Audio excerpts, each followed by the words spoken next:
Microsoft এক্সেলে আমরা যারা কাজ করি আপনাকে যদি বলা হয় এই প্রোডাক্টের সাপেক্ষে ডেটাটা ফিল্টার করো, এখান থেকে আপনি একটা একটা করে প্রোডাক্ট হয়তো সিলেক্ট করেন এবং এইভাবে দেখেন, যেটা কিন্তু বেশ সময় সাপেক্ষ।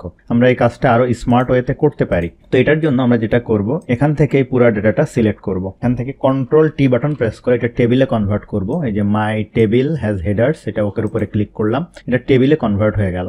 এখন টেবিল ডিজাইনের আন্ডারে দেখেন ইনসার্ট স্লাইসার, এটার উপরে আমি ক্লিক করব।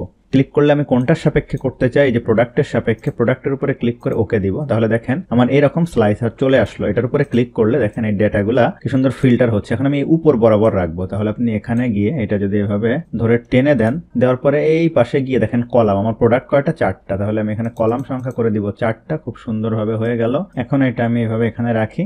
রাখার পরে আমি স্লাইসারে যাই, বিভিন্ন রকম ডিজাইন আছে, যে কোনো একটা ডিজাইন সিলেক্ট করি। এখন দেখেন জাস্ট ক্লিক করব, সেই অনুযায়ী আমার ডাটা দেখেন কত সুন্দরভাবে ফিল্টার হচ্ছে। এখান থেকে ক্লিয়ার অল দিলে সবগুলা চলে আসছে।